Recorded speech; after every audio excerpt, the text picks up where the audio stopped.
Yes, ladies and gentlemen, Titus O'Reilly here. Sergio is still away. I miss him terribly every moment. I can't tell you how much. Talking nonsense with him is something I never knew I'd actually miss, but I do. And so it means we've got guests all this week. We're going to start off today with Stevie J, the footballer. He's got a book coming out. I think it's out. I think it's actually in stores right now, in time for Christmas. So you can go and get that. I talked to him about all sorts of things, from the injury that almost stopped him having a career at all, right through very interesting stuff on the Bali bombings that he was right in the middle of, basically. We get into that, and he was really interesting to talk to. A interesting player, but actually a very interesting life around all of football. On Thursday, we've got Danny McGinlay, who single-handedly brought the Western Bulldogs a premiership, apparently, he tells me. And he's coming in, so we're going to have plenty going on, but it is hard without Serge, of course, so we have missed a couple, and I apologise for that. A quick offer, as always, I'm plugging stuff. My book, A Thoroughly Unhelpful History of Australian Sport, which is in stores now. I'm doing a Christmas offer on my website for people, so you can just take care of that uncle, aunt, sister, brother, mum, dad, whoever is a sports fan.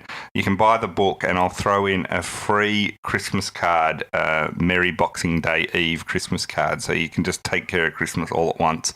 Much better than what I normally do for my family, which is go to the servo on the way to Christmas and buy them some of those Christmas tree deodorants you hang off your rear view mirror, which apparently don't go down well, so don't do that. So here we are, Stevie J. Hope you enjoy the chat.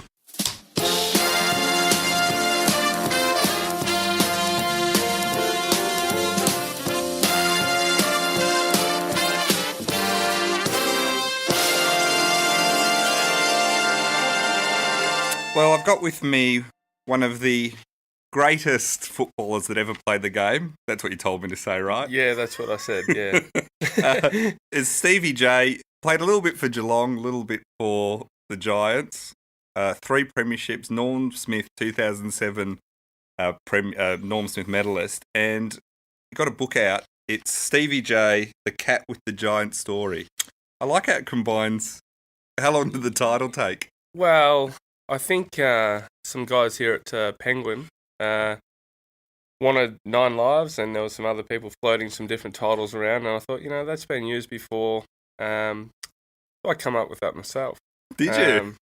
Yeah, I wanted to be I still want to be the cat, but there's part of me that's also turned into a giant. So I thought there's a way of working that in, which we've done. It's an interesting book. What I found interesting about it is how much, like so many footy books of this guy got the mark here and then kicked to me and then I kicked the goal, and it just but this actually goes a lot into stuff that's the emotion around and the things that happen around the club and your own life, which is kind of interesting. It was more emotional than I thought.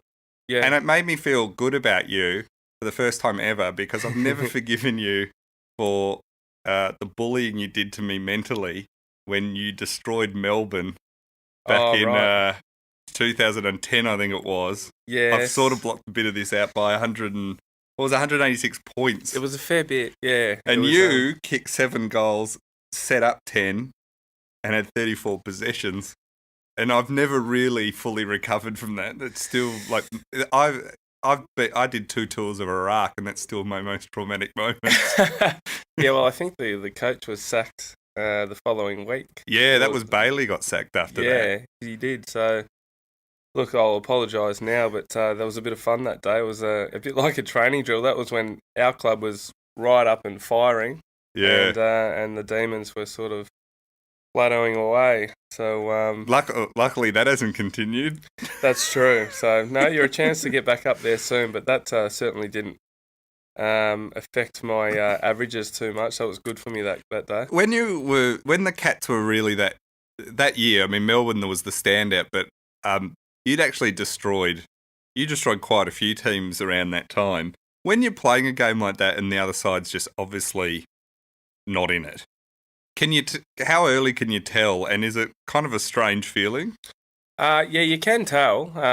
Our mantra was always to, be up and about early on in the game and try and get the game in our control. Yeah. And go until we'd talk about scrapping away until we finally broke them, and then we were pretty in sync with each other. So once we got the game on our terms, we were able to move the footy and have a bit of fun. But at the same time, we had some leaders in that Geelong team that were just so ruthless, and a lot of our players were still competitive. So each and every contest, we seen it as an opportunity to keep improving. Even when we knew games were won, Cameron Ling, Tom Harley, these type of guys would be just saying, righto boys, we need to be absolutely ruthless. We don't want this team to forget about it. We want to create bad memories for them.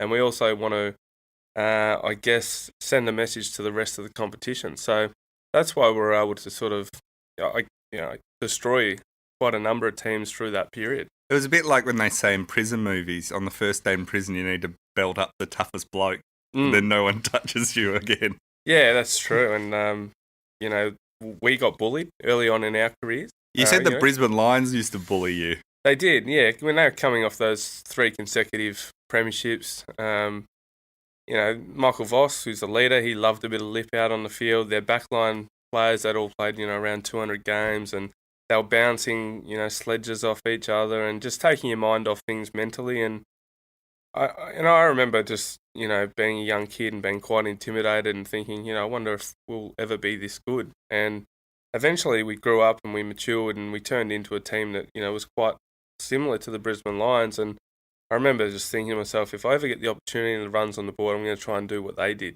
Yeah. And that's when, I guess, a bit of sledging started to come into the game. But, it was a fantastic era for the Geelong Footy Club. When a team's down like that, are they just silent when you're playing them, or they start arguing amongst themselves, or not just Melbourne, the other teams you played then? I always found that when they stopped communicating to each other, you sort of knew that you had them when blokes start hanging their heads and not breaking out of a brisk jog. What's that? Sorry? Not breaking out of a brisk jog. That's what Melbourne used to do in that era. It looked like that.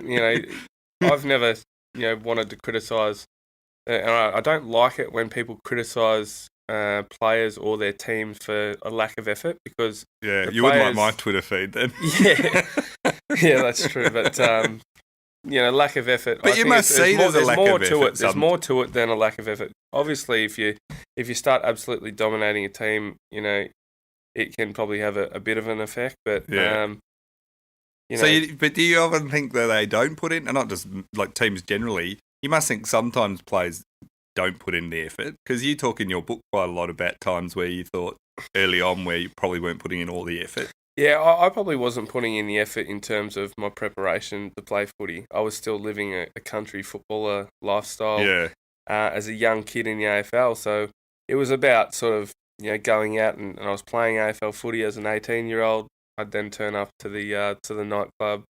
As you gain entry, you're handed a drink card, and you put on a pedestal. And that wasn't a bad life. Yeah, it wasn't a bad thing for an 18 to 21-year-old. Lucky you stayed out of trouble all that time. Yeah, well, that's another story. So there's any wonder why I did find myself in a bit of trouble on a few occasions. Well, my theory with from afar, like what people often say, it's amazing the trouble AFL players get in, but I remember being a 20-year-old and if someone at the time had given me drink cards and women had have known who I was and were interested in me, I probably would have run amok. Like, it's only the fact that no one liked me and I couldn't get in anywhere that kind of... But it's sort of true. Like, I find it amazing more don't get in trouble. Yeah. Because you're throwing everything at you and you're treated kind of... I mean, is it weird being treated like, from that age, having grown men want to chat to you and be amazed by you, and things like that? Yeah, it is quite weird. I guess as a young kid, you always want to experience what it's like to be an AFL footballer, and you think of that as being a positive. Yeah. Sorry, that's... That's all right. Hi, Mum. No, it's not. I'm better put that on silent. It's a GWS asking you if you can play one more year. I can't come back, Leon. The knee's no good, okay? So it is quite strange, I guess. Yeah, as a young kid, you think, this must be great, being well known and that type of thing. And I think you actually do want that when you're a young footballer, because that means you're being recognised and that means that you're having an impact out on the footy field. Yeah. But then after a certain period of time, then it starts to sort of at times weigh you down and you just want to get away from it all, especially when you're having bad performances. Fortunately for us, down in Geelong, where just about everyone knows who you are, and everyone barracks for the Cats, and everyone sort of would like a piece of you. We were able to play some good footy, and so there was nothing but good things said to you. But I could imagine, if you move the Melbourne Demons down to Geelong, and with their support and to live with their supporters through that period where they were struggling, it would have been absolutely unlivable. So you mentioned being a country footballer. So you grew up in Wangaratta, which for people who don't know, that's northeast of Melbourne, but it's a fair bit out of Melbourne. Yeah, it's a couple of hours from Melbourne, so just down towards the border of New South Wales and Victoria. Go up the Hume for Albury. a while. And the Wang, or the Rat, as they call it. And it's divided into the Magpies, the one club, and the Rovers is the other. Yes. Is that right? And everyone... It's divided. So that's you're a Rovers family or a Magpies family, basically, aren't you? And you were a Magpies family? I was a Magpie, and my club, the Magpies, didn't have a lot of success when I was growing up. Yeah. But it was strange, the town, it divided the town. So when I say divided, I mean the Magpies supporters wouldn't drink in the same pubs as the Rovers supporters. Right. They wouldn't, if, the Rovers supporter owned a menswear shop in town, not many Magpies supporters would go in there and buy a suit. They'd rather drive to Albury. Really? It was, it was quite divided. And quite often, some blues would happen up the street between the two teams. And, it was interesting. It's I think they get along a little bit better now, and it's been good that the Magpies have actually had a bit of success in the recent times. But you married into a Rovers family, didn't you? Yeah, I did. So it was like a Romeo and Juliet type situation? Yeah, probably more described as she married into a Magpies family, because it was never, it was never going to change mine. But, my wife, Erin, her dad actually played in a premiership with the Rovers many years ago. So that was one of the things that was a big no-no in my family with my old man. When I first brought Erin around, she said, your dad's a Rovers prick. So, no, but fortunately enough, she was a good enough girl that she got the tick of approval. He overcame his biases. Yeah, exactly. So that's a mixed marriage in Wangaratta. That's right. Yeah. So you started playing when you were 5, and you were playing it. You had to be especially allowed to play because you were playing at 7-year-olds, and you were already fairly good, weren't you, at that age? You were good enough that they made exceptions for you to be able to play. Yeah, it's true. Well, I mean, I turned up to play. To watch my brother play at an early age, at 5 years old, and I think he was in the under-9s at that stage, and one of his teammates didn't turn up one day, and I'd always had a footy in my hand from basically since I could walk. I mean, I was always been taken to watch the Wangaratta Magpies play, and out to another country town to watch footy. I was glued to the TV watching AFL from a 3-year-old, from 3 years of age. My parents say so. So you were obsessed. I was obsessed, yeah.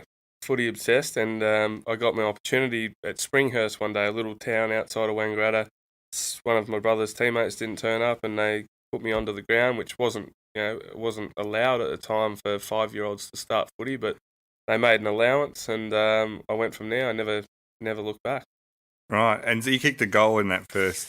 Yeah, I mean, my recollections of it aren't great, to be honest, but I can remember the day.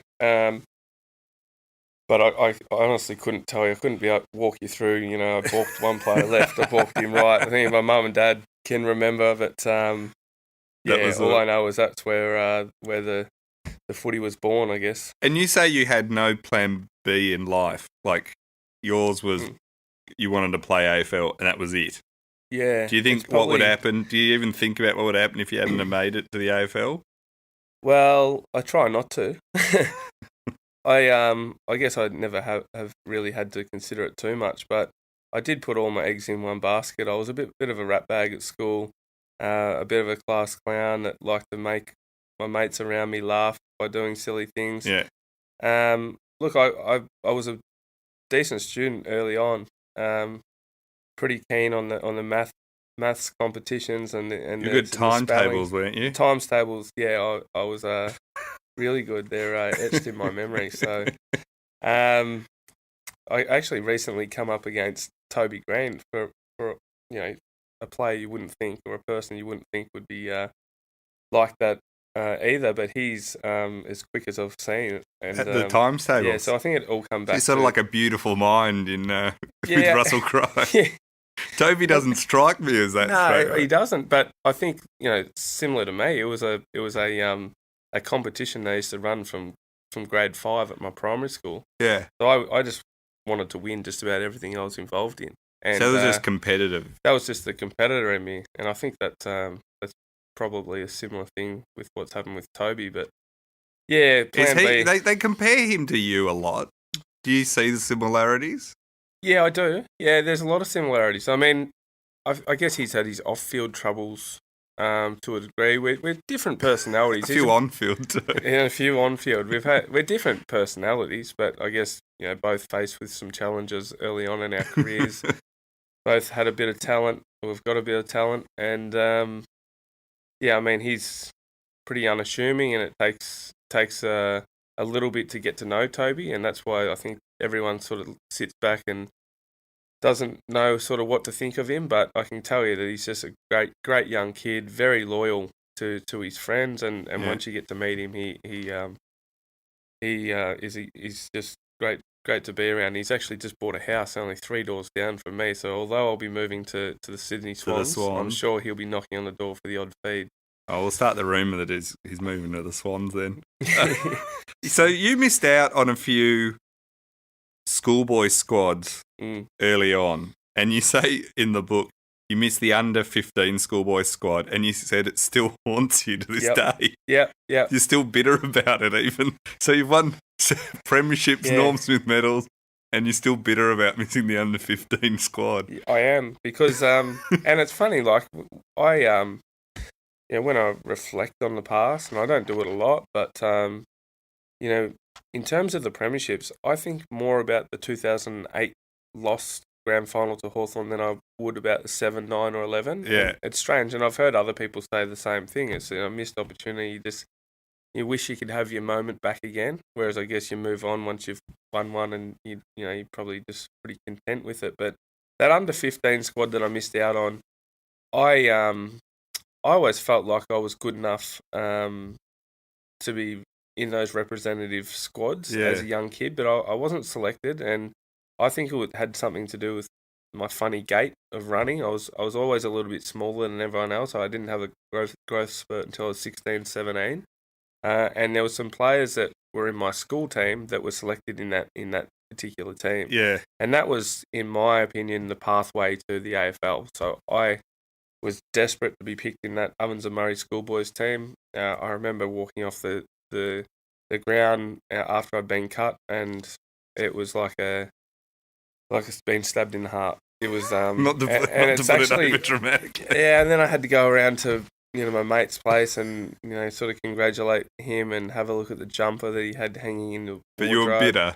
Oh yeah, I was so jealous. I was jealous more than anything, and I just thought, when is it gonna sort of turn for me? When am I going to get selected? Because I missed out again in the under-16 year. Yeah. You went and played seniors after. Yeah, I missed out on the under-16s. I was playing some pretty good footy in the thirds, in the under-18s with Wangaratta, and then the following year, so I was 17. I didn't get an invite to the Murray Bushrangers tryouts. Yeah. And that was the pinnacle for a young kid, underager, in the area to play and represent the Murray Bushrangers. That's where everyone gets drafted from.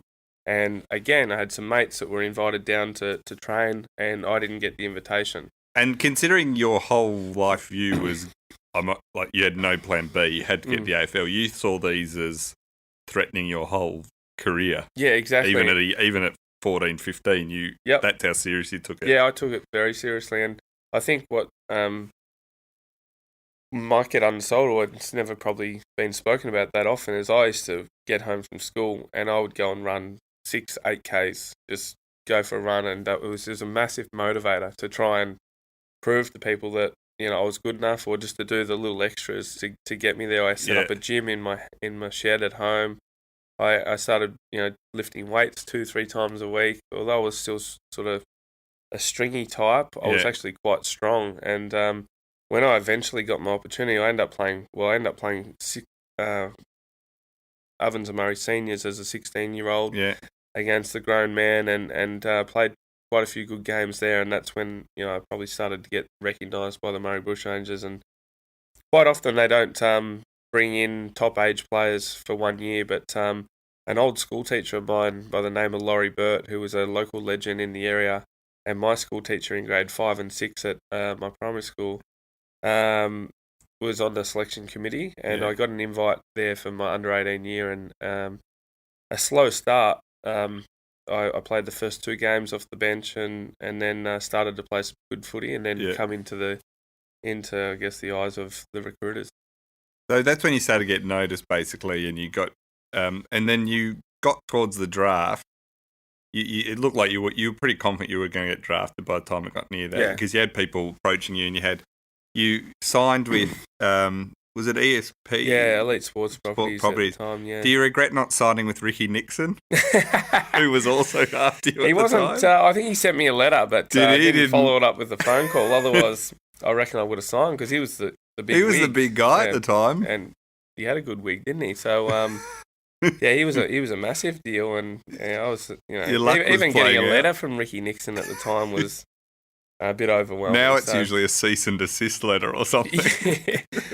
Yeah, things have taken a bit of a turn, but I think he was a pretty good manager in his day. And you freaked out when Bomber Thompson came to your house one day, didn't you? Like, you just showed up. Well, you knew Geelong were coming, but you weren't expecting Bomber Thompson. That's true. I so I had a couple of clubs come and visit me at my house. I think, Kinnear Beatson, who's now at the Sydney Swans, and James Fantasia, and then Stephen Wells had organised to come down and meet the family and, discuss, me and get to know me.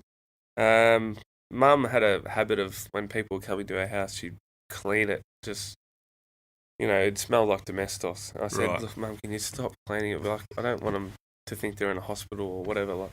And anyway, one Ford pulled up out the front, a white Ford. I thought, there's Stephen Wells. I'm getting nervous again because, I feel like sort of like a job interview. Yeah. And then another Ford pulled up behind him, and I'm sort of pulling the curtain to the side to have a look who it might be. And I seen Bomber Thompson hop out of the car, and I just could not believe it. I've got that dream of playing AFL footy, and it's sort of becoming real because these well-known recruiters are interviewing you, and but then to have an AFL senior coach rock up at your door to make the drive down from Geelong just to speak to you for half an hour, I just could not believe it. And he basically he must have been impressed because he ended up drafting me. He told you on the day though that they'd draft you, didn't he? Yeah, I think he said, look, we will draft you, but there's never any guarantees. I'd heard stories before that about players being guaranteed being drafted and that type of thing. Yeah.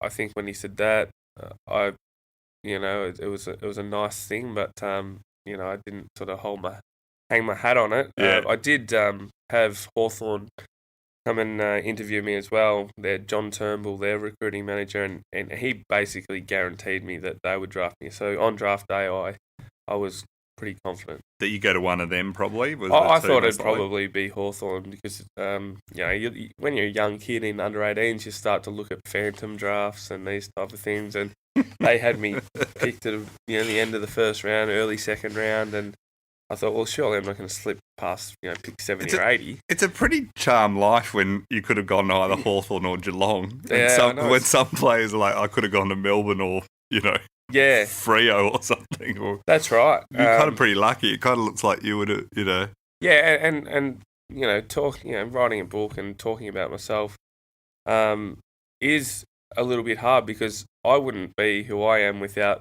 the teammates, and that I don't want to undersell that. I was extremely fortunate to be drafted, along with in the same draft as me was Gary Ablett Jr., Jimmy Bartell, and James Kelly. Yeah. And 2 years earlier, they picked up Corey Enright, Joel Corey, Cameron Ling, Paul Chapman, and there might have been another one there that I'm forgetting. So that created the nucleus of our premiership sort of group. And we all drove each other along to improve, and you know, without the teammates that I had, would not have been near the player I ended up being. I reckon that's the one thing I like about AFL or Aussie rules as a sport most. Like, and I love all sports. Watching and playing different ones. Not that I play them very well, but you take something like basketball. I love basketball, but you put LeBron James on the worst side in the NBA, and they'd suddenly be one of the better sides. But in AFL, you could put, Gary Ablett Jr. in any side with, and it's not if there's not the core around him, you need 22 players. Yeah, exactly. And it's amazing how often when Geelong were up and about, all the fringe players who were very good, did their roles, looked amazing. But then you lose the bottom 5 or something. 5 of the good players go, and suddenly everyone looks rubbish, even if the skill level hasn't necessarily dropped off. I couldn't agree more. It takes 22 players, and it takes 6 to 8 players that might have a fair bit of talent and could probably play bigger roles within the team to just know that this is where they sit within the team. Yeah. Someone like Travis Varco, for instance, who's gone on to have show at Collingwood why he was a handy pickup. He's a very good player, but for us, all we needed him to do was to put forward pressure on so that I could kick the goals. That's a nice division of labour for you. Shannon Burns, my best mate. Burns, all we need you to do is apply a bit of forward pressure. It's not about, you going and getting 15, 20 possessions. But, along with that, we probably made them, the top liners made them look better, and they helped us become better. So it's not like an NBA team where they have 5 players and one player can sort of dominate and almost single-handedly get a team over the line. It's you really got to understand your role within the team and be prepared to play it. And if it means helping one of your other teammates be the best player on the ground, well, you've got to do it. And clearly, Richmond this year have shown that you don't have to have the most talented list to win a premiership. Yeah. You then got drafted, and you said it was a great. You had in there Kelly, Bartell, Gary Ablett Jr. and yourself. So it's not, they deserve the recruiting manager deserved a bonus that year. Well, I was the only player not to play 300 games out of those players. So well, then you debuted against Brisbane in 2002, round 6, and that was when you really came up against a team that you saw. You said earlier how good you had to be, basically. No, pretty tough. Then you had an interesting book in the book. There's a couple of key things I think that sort of make this book kind of really interesting, is that you went then at the end of that year, I think it was, to Bali, and you went on holidays over there. And that was at the time of the Bali bombings, and you were very closely almost involved in the event, the aftermath of it, and could have been even closer involved yourself. You're saying you were going to the same nightclubs, the Sari Club, and every night in the lead up. I think you'd been there how many nights before? Had you been going there? You and the Geelong we'd basically been there. Our trip was going for a week. It was my first year, so that was our. Was that your first time overseas? First time overseas, 2002. We went to Bali. There was probably 20 of us, so it was a big group of players. So, you don't get those groups going over anymore because you get in too much trouble. But for the 6 nights leading into our final night, we had been in either Paddy's or the Surrey Club by 8:30, 9 o'clock every single night, and sitting sort of at the front bar, mainly at Paddy's, and enjoying ourselves. And it was our last night there this particular night, and we were having a bit of fun in the pool bar. I remember Stephen King, I think, stood up and said, "Righto, boys, beer o'clock's been extended. It's our last night," because everyone was just having a bit of fun. And we were playing some drinking games and whatnot. And so we ended up hanging around that pool bar. And then eventually, we started. Everyone started rounding up, and we were all sort of standing beside the pool, ready to for a couple of the last guys to hop out. And I remember I turned to my teammate David Clark and I said, "How much money do you reckon I'll need tonight?" Because the Balinese dollars. I was just a young kid. He goes, "Mate, don't save any money. Just go and get everything you got. We're going home tomorrow." Yeah. So I said, "Oh, yeah, that's a good point." Anyway, I quickly ran back to my room because we were literally leaving within a couple of minutes. Yeah. And as I got to my room, I opened up the door and then it was just a massive explosion.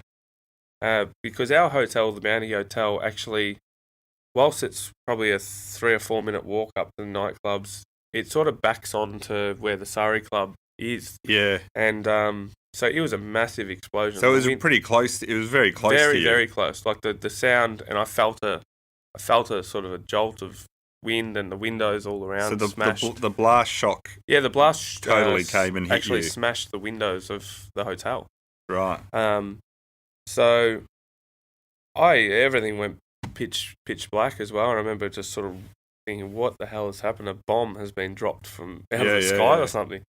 And did you suspect straight away it was a bomb? Yeah, I thought it was a bomb, but I was for some reason I was thinking, like the movies where they come past and just drop a bomb. That's the immediate thought process. And I just ran out, and I remember running into some rocks, and then sort of making my way back up to the pool bar sort of area, pool area, which was only 30 meters away. And had the boys all looking up, and there was just a massive fireball. It looked like maybe 50 meters away, up in the sky. Everything was on. There's flames, smoke, and then you started to sort of understand what had happened. Only minutes later, like there was a couple of our teammates, like Glenn Kilpatrick, who's a pretty switched on sort of bloke, saying, "I reckon a few gas bottles have gone off," and I remember just thinking, geez, it looks like more than just a couple of gas bottles have gone off here. And then some casualties started to roll into our hotel. It was sort of the street leading down to the nightclubs. I think it might have been Poppy's Lane or something like that. You couldn't get down there because everything had smashed, windows, and the explosion had done a fair bit of damage. So the closest point that the ambulances could get was our hotel. And people were running back in going, there's been a bomb, and blood coming out. And then as the time went on, we started to realise just how big it was. We were because you really saw, or you were up close in the book details that, but you really, you were seeing the casualties firsthand, weren't you? Coming through? and I knew a guy that come back as a bit of a casualty. He this bloke that I knew growing up who actually moved from the Gold Coast to Wangaratta to try and pursue an AFL career. Yeah. Jake Ryan, who was actually famous for calling Rosie something, a dog or something in the courtroom, a year or two later. Yeah, when he went back, when he went back to the trial. So I've gone out the front of the hotel to sort of have a look at the chaos that was happening down the street, and there's some people coming back with just severe injuries. Yeah. And then he wobbled in, smoke all, not smoke, but he had ash and everything all over him. Yeah. And he's seen me, and I he's limping, and I said, Spanner, his nickname, what's happening? He goes, mate, my brother's back there. I've got to go back. My brother was next to me. And I looked at him, and there was blood pouring out his stomach. And I remember having a closer look.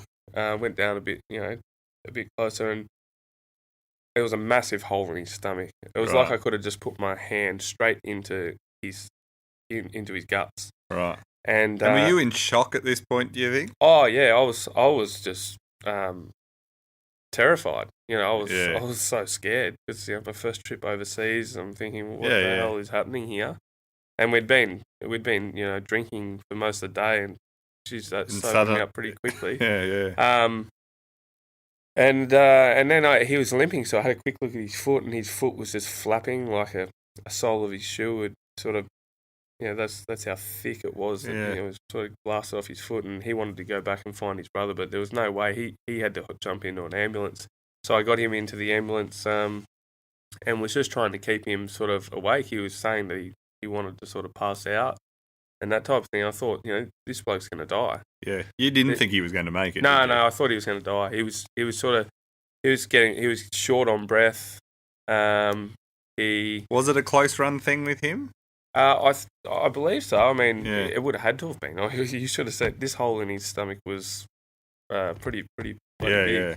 And and he was saying I'm gonna die, and I just rubbed his head and just tried to tell him it'll be all right. But in the back of my mind, I'm thinking he's gone. Not going to be all right. Yeah. So and in that ambulance, there was a couple of the girls that were later I seen on 60 Minutes. The two sisters that were really badly burnt. They were in there, and I'm not sure if it was some of my teammates because after it happened, we all went and grabbed the sheets off our beds and for the victims to wrap around themselves. But bandages and they stuff. they had the sheets wrapped around them and they were just shivering. Like the chapter on this in the book is amazing because I mean it's you guys weren't peripheral to it. You were right in the middle of all this, weren't you? And then you all moved to another hotel because your hotel become the triage point, hadn't it? Basically. Yeah. So we I think a couple of the older statesmen got the boys together and said, let's stick together now and let's try and move away from all of this. And we went to to another hotel, a couple of kilometres away. It was our last night, so we just needed a vantage point before we flew back the next day. Because there was real worry that you didn't know if there were other bombs coming or if Westerners were going to be targeted and stuff like that too. So it wasn't exactly relaxed after that either. No, there was all types of things going through our heads because we started to see vision. Like I remember getting back to this other hotel and there was these guys in the lobby and they said, we've just been down there and they showed us some footage on their camera of the worst possible thing you could see. Yeah. Actual dead bodies laying on the street. So it all was so real then. And even just hearing a hotel door close at the time was sort of like a bit edgy. You said you were jittery for quite a long time afterwards. Yeah. Just with noises and stuff like that. But and you said you never emotionally I was okay. But you say you never fully get over something, like you never forget it. You never fully get over it. Yeah, it can't not affect you. Yeah, I'll never get over the sound of that bomb, and I'm quite I'm content with I don't it doesn't trouble me. Yeah. But just some of the things I saw you can't unsee. You can't. Yeah. It's kind of interesting after that because your book kind of after that the footy stuff almost seems less. It is less important in some ways, but you then had your own bit of problem where one day you were out drinking and I'd never realised how much this had affected your career going onwards and how close it came to you just completely not playing. You'd tried to sneak into the back of a pub and quite spectacularly in jumping the fence and trying to get onto the roof or something to get in the back. It was after a lockout, wasn't it? The pub had locked out, so the bouncer said you can't come back in. And what did you do? You tried to climb up the back fence.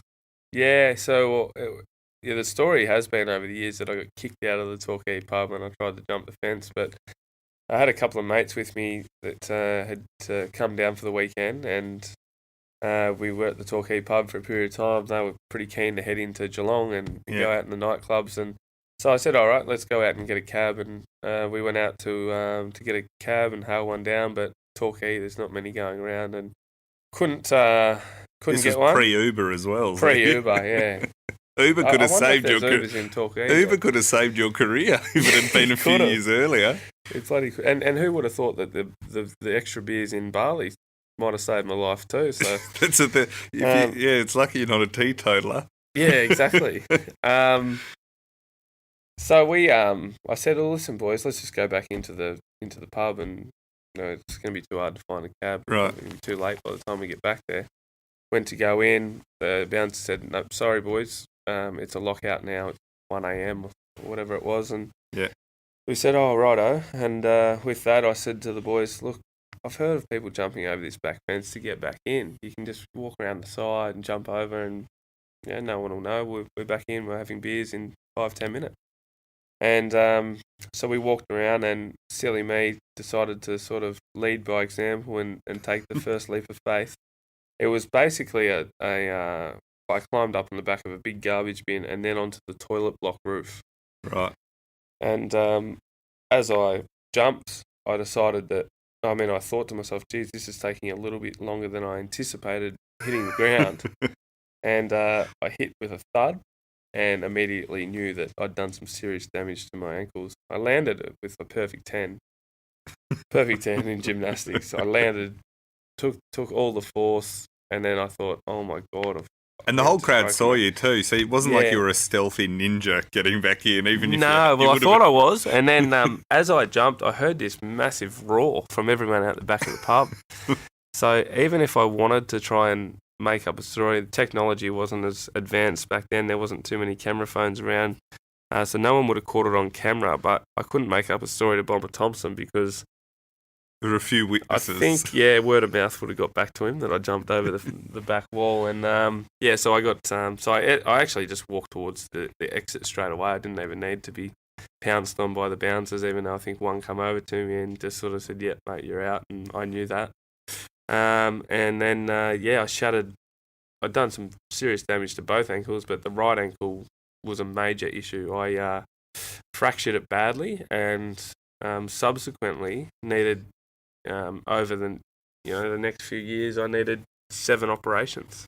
And it really, the seriousness of it though is your mum, I think, was told by the doctor. They kept a little bit from you, but they were like, "You're not playing. He's not playing footy ever again." Yeah, it was that serious. Like, it wasn't like this is a setback. It was like, this is, your career's over. Yeah, I got told that it was pretty bad because I damaged the articular cartilage, which doesn't heal in my ankle. And like, you'd never run again was what was yeah, sort of I think the so. belief. Well, the ankle's probably the last place you really want to do damage to the joint because, when you're playing footy or any sport, you're running and that's where all your weight bearing is. So to do that was, I wasn't given the same grave prognosis at the time, but I knew it was pretty serious. Yeah.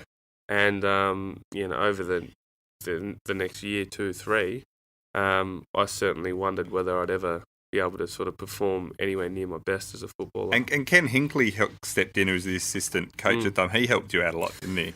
Yeah, so Kenny is someone who I consider having the biggest influence on my footy career.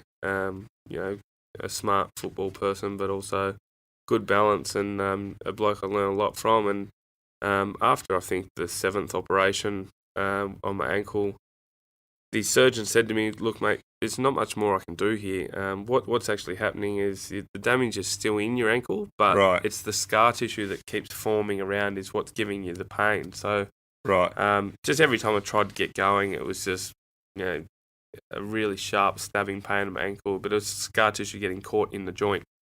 And that's what I was getting taken out. It'd feel okay, and then without being great because the joint was seriously damaged. But I needed to break up the scar tissue. He said, "Mate, try and do as much running as you can. It'll just be about dealing with the pain, and eventually, if you can do that, you'll break it down to a point where it might feel a bit more comfortable." Kenny then was talking to a local butcher in a small country town out towards Warrnambool, and his son had been working in China and performing Chinese medicine, and he said, "Why don't you?" He said to Kenny, "My son reckons he might be able to help Stevie. He's seen some miracles in the medicine that they've been doing on car crash victims and the like over in China. Why doesn't he come and give it a try?"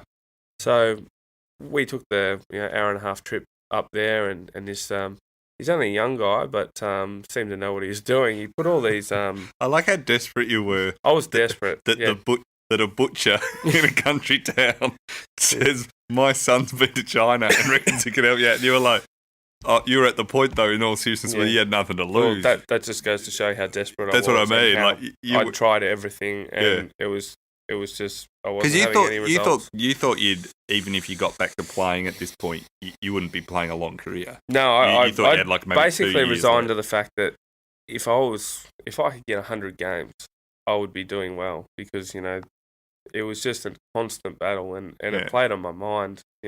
One silly decision like that almost ruined everything I'd worked so hard for to that point. And although I was do you a bit still, of when you think about it, feel weird? it's not a great memory because the amount of heartache that caused me and the amount of sleepless nights and that kind of thing, you just got no idea. Torquay pub's fun though, so it was almost worth the risk. I reckon I've only been back there once since, but I reckon that the owner of the pub probably owes me a beer because he's had a fair bit of publicity over the years. So I tried this Chinese medicine. It was about hooking up acupuncture to about 20 different sort of acupuncture type needles into my ankles, and then turning on this electric sort of wave, hooking it all up and turning it up, and it was excruciating pain. But what he was trying to do, the philosophy was that if you can sort of break down the scar tissue and sort of, I think it was desensitize the nerve endings around your ankle, well, it would help numb it and you wouldn't feel the pain. So that's what I was going back there a couple of times a week for a month or two. And I don't know if it was because I ended up becoming a bit more professional in my approach or the work that he'd done. But since then, I never had another operation and it never held me back from playing a game of footy ever again. Are your ankles still to this day, though, not 100%? Like, do you get pain in them? Or I don't really find it. Like, I never had to strap my ankles for footy ever after that because they're basically they're just so stiff. I'm not going to roll them, so I've never worried about strapping them. The only thing I would say, I mean, if I stood up now, my ankles would go crack, crack, crack. Right. And I even have to do it if I'm sitting still. You have to move. I'll have to move and just crack them. But they've never held me back in a footy capacity. You had a few, like, I won't go through them all, but you had a few fun on the town drinking stories in here. That one where you woke up, you fell asleep on someone's couch. It was you thought a friend had lived at the house and you were going to visit them, but they weren't there. Yeah. And you fell asleep on the couch and the couple inside rang the cops. Yep. And the cops gave you a bit of a touch-up. Yeah, that's in true. The thing. What would the MRP, what did the match review panel have given the cops? They would have got a few weeks. A life ban. Yeah. They were pretty brutal. Like, yeah, they were. Like. And you were just sleeping. The couple inside even said... I wasn't even inside. You were outside, I went back home. This was the famous drunk in a public place one from 2006 where I received the punishment from the leadership group and was suspended for 3 months. You thought you were going to be out, didn't you? Yeah, I was a chance to be sacked at that stage. But so I went home from the pub and I said, boys, I'll meet you at your house. When you get home, maybe we'll have a game of cards or whatever. So I went home. I'd been to this mate's house 100 and 200 times. Yeah. It's just I hadn't been back to Wangaratta for probably 12 months and went back to his house and no one, obviously the doors were not open. Sat down on the back patio, went to sleep, and then awoke. And had he waken moved? Up by the woken up by the police saying, "What are you doing here, mate?" I said, "This is my mate's house." And then next to the police were a couple, and they said, "This isn't your house. It's your mate left here 3 months ago. He moved out." So I was actually at the right house, but so the people that actually lived in the property were happy for them just to wake me up and then send me on my way. Yeah, yeah. And that's what I was hoping. I said, can I just walk home to the police? And then they took me down the side of the house and put the handcuffs on me and gave me a fair touch-up, which wasn't nice. But were they Hawks supporters or something? I'm not too sure. Yeah, but it wasn't great. And no, because they told you if you kept it quiet, they'd kept it quiet. Yeah, so I spent 4 hours in the cell, and they said to me when I left in the morning, they said, if you don't tell anyone about this, no one will ever hear another word about it. We're not going to. They actually weren't going to press any charges because the people whose house it was weren't keen to charge me for trespassing. No. And I really wasn't in a public place. I was in a private place. Yeah, and you had just fallen asleep. I hadn't done anything to harm anyone. But I thought to myself, just the fact that I'd spent 4 hours in the cell is, it's not going to go down too well with the Geelong hierarchy. And you'd been in enough trouble. I'd been in a few, some trouble up to that point. And so I sort of thought, well, that sounds good to me. I won't say anything, even though my face was. I had a fair bit of skin off my face. My arms were bruised, everything like that, and so I decided, yep, I'm happy to keep it quiet. And it wasn't until about 2 weeks later that someone got a hold of it in the media and it come out. And the fact that I didn't tell the footy club. That's what got you in the trouble, didn't it? Well, the fact that I wasn't being professional enough in my break, I'd been out and had a big night, but I didn't do a lot wrong. But, just not telling the club what had happened was, sort of almost the final straw. When you finally came back, fast forward a bit to 2007, the club 2006 was a disaster in fighting and all sorts of issues. And in 2007, you start off poorly, but suddenly all clicked as a team. And it strikes me a bit, where the media and pundits and fans often get things wrong is, or it's hard, footy is impossible to predict, basically, is you guys went from being what people would have described as shambolic, and then you'd put in a bunch of work though and things in place that were putting you towards the right on the right track, but even you guys didn't fully know it yet. Yep. And then a bit like maybe Richmond this year, suddenly you all sort of worked out, if we all do the right thing, play our individual roles correctly in the team, and then once it did click a few times, you say you just got the sense, this is how it could be, that you sort of all, it seemed like as a team you suddenly got it. Yeah, is that fair? True. Is that a fair true. We were a talented young group, and we'd been trained to play the right way by Mark Thompson from the moment we walked in the door, and some pretty good assistants, Brendan McCartney and Ken Hinkley and Brenton Sanderson. Yeah, you had a really good coaching group. And I guess all the basics had been put in place, the development of the players to be built to be ready to play in finals when the opportunity presented itself. And we played in a prelim final in 2004 as a really young group. We almost knocked off the Brisbane Lions. Yeah. In that particular year, and then in 2005 was the year of Nick Davis, where it's the second semi-final. We got back there, so we were on the cusp. And then we had a terrible season in 2006. It was very mediocre. We were as a team, and our standards really dropped away. And that's why there was a massive review at the end of the 2006 season. Bomber Thompson almost got the sack. We've got leading teams in. I had my issue, which then there was a big stance, and I guess the leading team stuff was about empowering the players to drive the standards of the club, and some players needed to cop some pretty heavy feedback and things you don't necessarily want to hear. But the good thing was everyone took the feedback on board and used it in a positive manner going forward. And from that point on, I guess Bomber was still under a little bit of pressure. He'd come out and said to us players, "We are going to play this style of footy, and we're going to do it so well that no one's going to stop us." Now, at round 5 in the season, we're seeing, I think, 2 and 3, and they're calling for his head again. But the good thing was Bomber stuck to his guns, and he said, "Boys, it's actually going to click. Like we're going to continue playing this right way." Whereas back in 2006, when we were sort of up and down, we were changing the way we were playing a little bit based on who we were going to play. Right. So we never sort of got in the groove of what sort of became the Geelong way. Yeah, which became, exactly. That's what it started to become more not what the opposition's going to do, but more what you're going to do to them. If we could do what we wanted to do as well as we could, well, they weren't going to be able to stop us as well as they can. So it all clicked in round 6, 2007.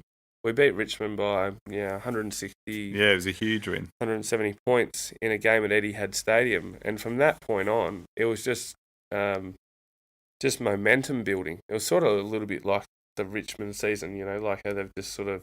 That's why I draw the parallels. And they haven't changed that. They've changed a few bits, but like it suddenly seemed like they just got it. Yeah, like riding a bike. You go from one day you can't do it, and then it just clicks, and suddenly you can. And it felt like with you guys, that was a bit what it was like. It just suddenly went from. It was sort of like players didn't necessarily. There wasn't many standout individuals in the team. Like there was obviously great players, and they always played well, but it wasn't as if we relied on any individual. We knew that if we had the contributors and, more than half of the team, or if everyone tried to play their role to the best of their ability, the individuals, the best individuals would play well anyway, and everyone else would be regarded as probably playing better than what they actually did. Yeah. If you just did your job, because you all look amazing. You all look good when you win. Yeah, yeah. It's like the boot starter at your local footy club or whatever. When the team's winning, he's doing a great job. When you start losing, it's everyone else's fault. It's someone's fault. So we took a fair bit of momentum from that round 6 game, and it just continued on where we only lost one more game for the rest of the season. And then getting to that first grand final, you said you just couldn't. You just in your head, couldn't believing you're almost in a grand final. Mm. And is the build up to that just insane? Like, you see it from the outside, but everyone talks about, let's just make this another week. But I don't see how you can really do that in a way. It was a huge build up, and given the Geelong Footy Club had lost 4 consecutive grand finals in the 90s. And there was a 44-year premiership drought. There was massive pressure on us. A little bit of and pressure. Expectation, because we were the best team in it that year, and we'd showed that our best footy beats anyone. So we knew that we couldn't.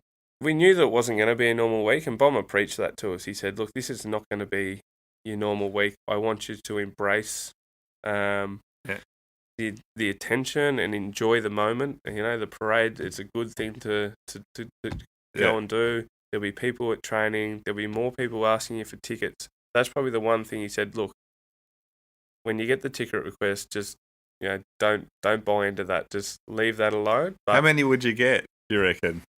Oh yeah, that kid you hadn't seen since year 8. It's like that. Yeah, it's that bad. Yeah, it's. Do you find it amazing? Like, I'd always be too. A few times I've known people who've been involved in whether it's TV shows, radio, or whatever, or sporting events, and I don't know them that well. I'd be too embarrassed to ask. But there are a lot of people seem to not 99% of them would be too afraid, but then there is the 1%. Right, and there's enough of them. Yeah, and there's you might know 500-600 people, I guess. Anyway, so aside from that, we were told to embrace the week. Yeah. Clearly, it wasn't normal. We felt like we did that, and we were confident we were the best team. Did it help when Port didn't show up? Yeah, that helped to a degree. When Brad Ottens ran down one of their fastest players in Pettigrew in the first quarter, yeah. Thought, geez, I was at that game, and it was just a brutal. I mean, I was sitting amongst a bunch of Port supporters, just where my seat happened to be, and they just were like dejected within 5. You just knew within 5 minutes. Yeah. It was, well, I thought I knew pretty early on in the we had a good lead at quarter time, and then at half time, I was thinking, well, there's no chance of coming back and beating us. And I think, I might have whispered to a couple of players, we've got this. How good's this going to be tonight at celebrations? I actually hadn't had a drink since the suspension, since that Christmas Eve. Yeah. I didn't have one drink for that whole year. Right. Not a sip of it. So I was pretty keen for the celebrations. That was the one where you sort of knew you had the Norm Smith, didn't you? Didn't you tell who was it? Ken Hinkley? Yeah, Ken Hinkley. So I felt like at halftime we had it won, and then you got Tommy Hulley and Lingy and preaching, let's keep doing the basics well. We've got to be ruthless. The same stuff, which you need. Does it get a point though when it's a bit silly because you're I thought at the time, come on, settle down, boys. We've got this one. But by 3/4 time, the one you're alluding to is the Ken Hinkley one, and he was calling us in. Kenny actually had a habit of his one-liners, and we used to hear stories about Ken Hinkley as a player. He used to say stuff to his teammates, like Bluey McGrath. He might say, "Bluey, mind my man, I'll be back in 3 votes."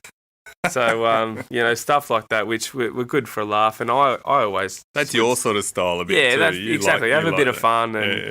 And I'd often say stuff to Kenny before games, and we'd just have a chuckle. It's just a way of relaxing me. And on this particular occasion, we were probably up by 80 points, I reckon. 3/4 time of the grand final. And I knew I'd had a reasonable day. And Ken said, Stevie, over here. He's trying to get the forwards together for a huddle. And I just pretended I didn't hear him. He said, Stevie. And by about the fifth time, I thought, oh, geez, I better turn around for the huddle. So I turned around to Kenny and said, Kenny, it's not Stevie. Call me Norm. So I was, I'd already sort of thought to myself that I might have the Norm Smith medal that day. But well, it turned out to be true. And as it turned out, it was true. But it's gained some exposure over the years. It was more just having that little bit of banter with Kenny and a bit of a laugh. But it sounds quite arrogant. And so that was. Is it an enormous? It must be enormous for you when you've gone through that bit where you thought, I'm probably not going to play again potentially with your ankles, to suddenly be Norm Smith and win a grand final. Must have been like, is there a sense of relief as much as happiness, or is it just? I mean, it was the absolute fairy tale for me personally. But as a team, having that pressure, being the best team, getting into a grand final, the last thing you want to do is then lose it. And, the last thing you also want is for the Geelong supporters to have to go through another grand final loss. So, by the end of, that day, it was a huge sense of relief. For the town, really, wasn't it? For the town. And I always say that, the best part about winning a grand final, and especially that one, given it was a 44-year premiership drought, the best part of it was the happiness that it brought to the Geelong supporters and the town in general. Like the town was buzzing for 12 months. More. I've been lucky enough. I was at the Geelong, the one new one then, and seeing the Geelong fans after that. Saw the Richmond one this year. I saw the Bulldogs the year before, and those long-term, fans that have just given everything for years. Like the emotion is something that is amazing. That's what the players give these fans. Well, that's right. I mean, as players, you're basically just custodians of the jumper. You represent the club, and you learn to love the club. If you're drafted there, it's changing a little bit now, I reckon, with the free agency and a lot more player movement. But we all invested heavily in that footy club, and at the time, certainly after the 2007 period, we were playing for probably under market value, a lot of the boys, just because we fell in love with the club. Yeah. But it's the supporters that have been, following the club, and the last premiership some of those supporters seen was 1963, and then you get people that come up to you after you win the grand final and say, thank you so much. I can die a happy person now. Like if you can have that kind of effect on people, it makes it pretty special. And did that make it all the harder, though, that love of the club, when it was time they wanted you to move on, basically, or they'd finished with you? Did that make it pretty... I mean, it's hard to... People talk about with free agency now, it's a business, but it's not a normal business. This way, like you said, to be that good, you have to kind of love the club. So there's an emotional component to it that's disproportionate to, like, if you worked at Westpac and decided to move to NAB. I just don't believe anyone like, I love Westpac so much, I can't believe I've got to go work at NAB, But with footy, it's a weird combination. It's half business, half community kind of team building.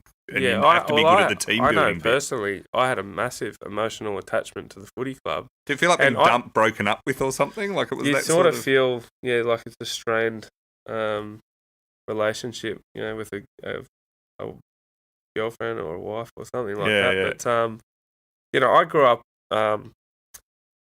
following a country footy club, and that was my life up until that point. Although I was a Collingwood supporter, being a Wangaratta Magpie, knowing that the opposition is the Rovers, I was always going to be very loyal to the Wangaratta Magpies. Yeah. So then when I got to Geelong, they drafted me. I felt a sense of belonging there, and I'd invested so much. So when the near move to Collingwood at the end of 2006, when I was being put on the trade table come about, I was a little bit upset, but it was a good kick up the backside that I probably needed. And the Giants then was a great experience overall, though, would you say? Yeah, it was. Look, it wasn't ideal that I had to finish off at a different club. I would have loved to have been a one-club player with the Cats, but it wasn't to be, and I could fully understand, the list management strategy and wanting to get some younger players in to take the team forward for years to come. So when that final decision was made that they weren't going to give me another contract, and I still thought I had a bit of footy to go, I decided to make the move to the Giants, which I'm extremely happy I done, because it's a young club and they needed some experience around their young forwards. And I've always foreseen my future to be still in the game and in a coaching capacity. So to develop by working with these young kids, I think is certainly going to help my transition into coaching much easier. With Sydney, which is off the thing. Well, I'd love to chat for you longer, but we've got a limited time today. So it's been great to chat to you. Stevie J, The Cat with the Giant Story, which is a great title that you came up with. Yeah, thanks, mate. It's again, just the fact, it's really good how it goes. It's very raw, actually, quite a lot of it. So it's really worth the read for Christmas. So it's out through Penguin Random House. I think it's everywhere. So if you want to buy it, just go in any bookstore, basically. You can get it. And great having you on. Best of luck in Sydney. Yeah, they're an all right club. They run all right. Yeah, they run a very good ship. So hopefully I can learn a bit. Great to chat to you. Cheers, Titus.